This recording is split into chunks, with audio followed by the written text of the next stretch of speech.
Welcome back to the Nugget Factory. Not to be confused with Nugget Garage, but it is a bike-powered car, and this thing is too cool not to film. It's owned by my good mate Jordy, and we've known each other how many years now? Geez, 15? 15 years. We did our apprenticeship together. Jordy has a local mechanical business here on the coast. He's got a small shed, and he built this car in that shed. And I've kind of roped in Jordy for some help on the channel a lot recently. He's one of those homies that has saved my ass plenty of times, and I suppose it's been a pleasure. Now I'm taking advantage of him again by filming his car. So it's all good. This is Jordy's K11 Micra. It's got mismatched panels. It's a proper turd. It's a nugget. Yeah, it's a nugget. We can use the word nugget because that's what it is. So this is powered by a 1250cc Suzuki Bandit engine. The sounds that this thing makes is absolutely insane, as you would have heard by the intro. It's not crazy fast, but it is freaking awesome. That pops off really nice in there, man. That looks really good. I knew it would. I like it. Yellow on a black bay. So before we talk about the Bandit, tell us about purchasing the car. You're always going to build a bike-powered car. That's right, hey? Yeah, that was the plan. So basically, I just set out to see if I could make this happen. So I bought the car, came up on Gumtree for $200. Old bloke named Bob was selling it. And yeah, he drove it back to my house and took the plates off. And yeah, it was a running, driving car.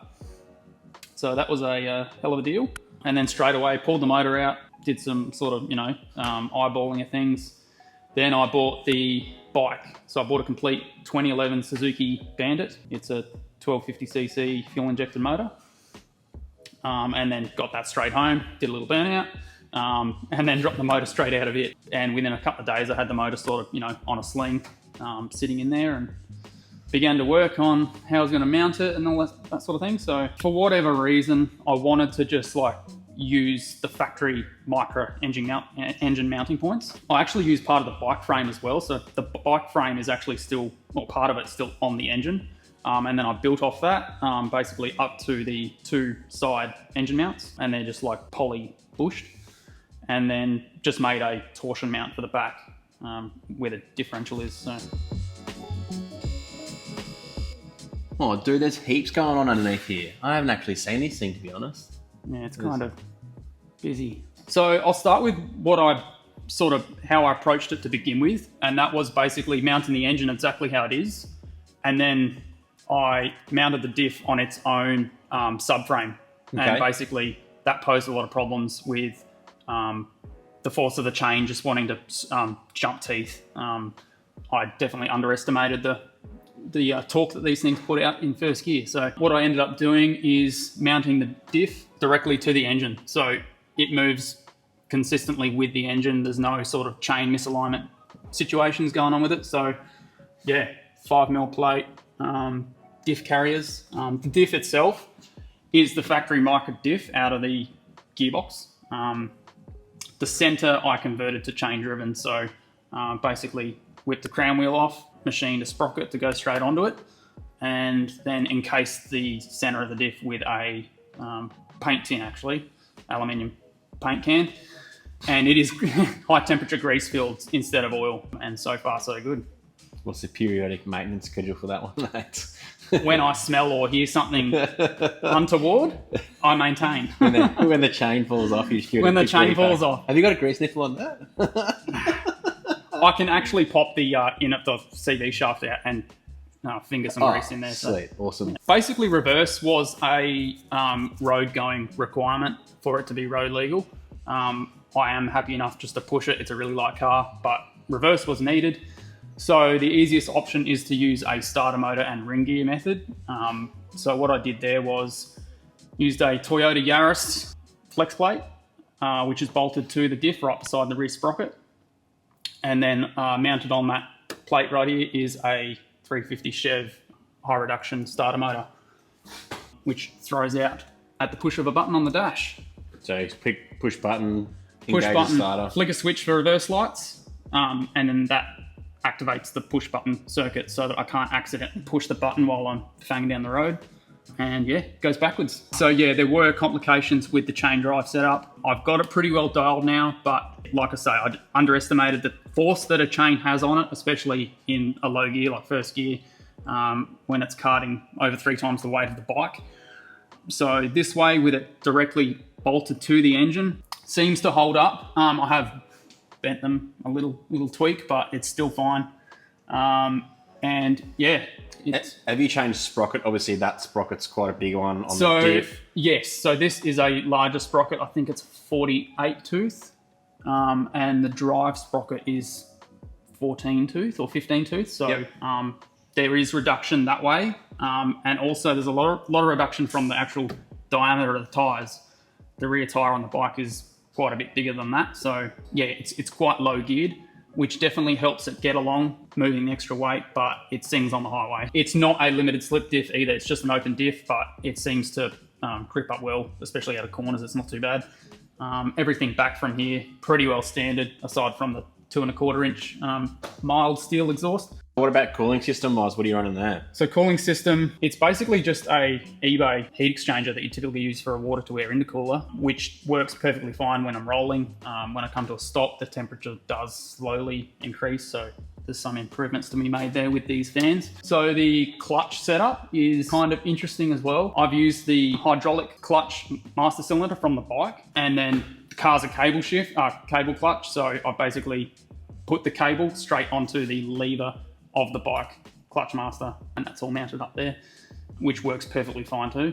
Vacuum pump from a VE Commodore, I think it was. That's the one that Al scabbed for me at the that old auction. That's right. Yeah, so that's doing its thing up there for the brake assist. Brakes, I've got GTIR front calipers and rotors. That's heaps of brakes really for this thing, being such a light car. Pulsar GTIR? Pulsar GTIR, yeah. Oh, wicked. Yeah. So, Jord, I pose the question, if you were to do this conversion again, 1, would you do it? And 2, if you were to do it, would you do it differently, or how would you do it differently? So, yes, I would love to do this again. No, I wouldn't do it the same. I would do it differently. I would probably start with a rear-wheel drive car. And if it's a front engine, have the engine north-south and run a prop shaft, and then do away with all the headaches of a chain. Yep. The beauty of that too is there are the likes of like Quaife and Elite transmissions and stuff that make inline reverse gearboxes. They can be placed, in the tail shaft.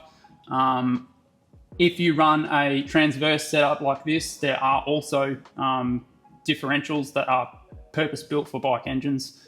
The problem with this was I didn't have the space here for that. So that was one of the reasons I went with this setup. The other reason was just budget. I basically made all of this just with steel, had it drawn. I drew it up in Fusion and just had it CNC plasma cut. So, what does this owe you all up, you reckon? I would say probably all up, including things like odd plate, rego and everything, easily 8-9 grand. Yeah, sweet. So let's call it 10 by the time you put in oils and tyres and everything. Yeah, cool. Call it 10, yeah. Call it 10. Yeah. 10 grand for a car like this is pretty epic. It is. It is, like, without a doubt, one of the most fun cars I've driven. Yeah. With 120 horsepower at the wheels, that's hard to believe, but it's just so engaging and so fun. So, yeah, no regrets at all with this. That's what people with slow cars say. I own a Nugget, I can say it. We've got a date booked at Lakeside for, it's not a Nissan day, what is it? What club day is it? It's a Daihatsu club day. Keen to get this thing on the track and use it for kind of what it's been built for, I suppose. Yeah, we'll see. So let's head to Lakeside and have a thrash.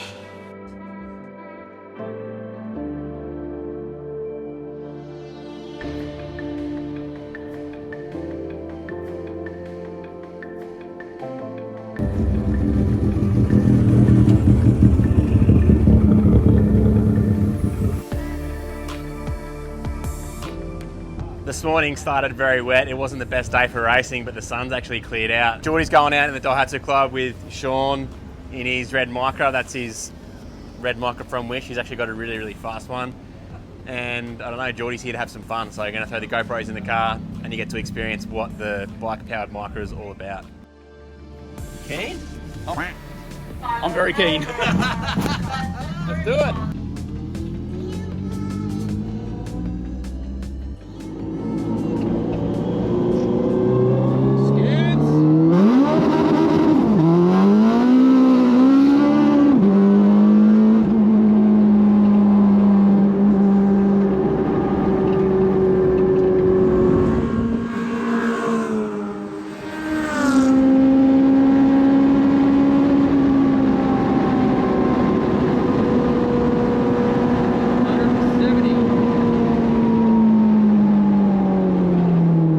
think this thing would do 170.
How'd you go? I think I did alright. Did alright? The times don't reflect anything too crazy, but no, it felt good. I started leaning on it a bit heavier. And so far, it's pretty faultless. So yeah, it's to get quicker, you know. But, And now you go back out. How good's the track time? You get heaps of track time. yeah, it's good. Yeah, because you start to get a bit like ready to come in, you know, after like 5 minutes of that. So. Yeah. That wraps us up here at Lakeside for the day. The reason we came down to the track is to use the car in a safe environment. This isn't Florida. You can't go and film yourself doing silly stuff on the street. So good to come down to the track and use the car pretty well for what Jordy's built it for. And all in all, we've had a great day, I think. It's been good. It's been good. Good shakedown for the car. Like I said, yeah, I just really want to get on the big track and stretch its legs. I'm actually surprised that I didn't even get into 6th gear. It's still 5th gear. I think I've hit 170 down through the kink. So pretty impressed with the performance of this thing. That's fast, man. Yeah, I sort of got a little bit quicker each time. There's definitely some areas I want to improve on. Maybe some forced induction, but I think there's some sort of supporting foundations that need to be improved upon first, you know, limited slip differential, sway bars, that sort of thing. But yeah, we'll get there. Next time on the Skid Factory, we're going to put a G25 and a Haltech LE550, so stay tuned. E85. Man, let's do it, why not? External gate. Alright. Up that rev limit. Thanks for watching another episode of the Skid Factory. Good to get down to the track and actually it's been good fun. See some not skids. Thanks for watching, enjoy, I'll see you next time. Next week. What's next week? What's happening next week? I don't know. Roll racing. No, that was last week. Maybe the week before. You should know, man. What day is it today? Is it your birthday? Couple of Patreon shout-outs for Paul Backers, Shane Bright, Sean Allen, and my man Matt Sternquist. Thank you for being Patreon supporters, legends. I've also got a shout-out for my friend Lorenas from Lithuania, who actually helped me edit this video. Thank you so much, mate. It's a massive help. And the video turned out awesome. What's for dinner? I'm having a nuzzy goreng and a couple of bintangs by the pools. Thanks, dudes. See ya. Mr. Drifter, how'd you go? Good, mate. Everything went well. Swell, to be completely honest. Maybe next time you get the not wish version, I'll come back down with you and... 100%. Let's do it. Let's go QR though. Let's not go here. Yeah, okay. Because I'll probably do a Mustang. Mate, when's World Time Attack? That's August 31st and 30th. Oh, August. Oh no, 31st. Yeah.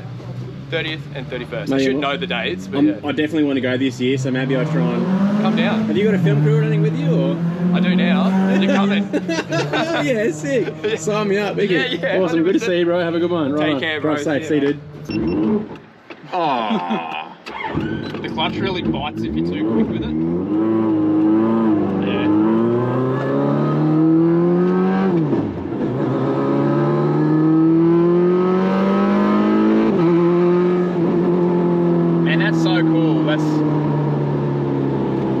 when we get on the highway now, Yeah. I can kind of like row through the gears. So flat knacker. Yeah.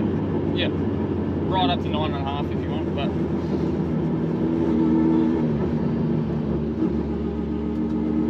It sounds like, I suppose it's a 4-cylinder, so it's sounds good still. It's not. it sounds like a wasp in a tin can. Wasp in a tin can. All right, let's hear it at 9,500 RPM. Oh, Tom's here. Yeah! Dude, that is so sick. Good, eh? That is so good, man. Well done.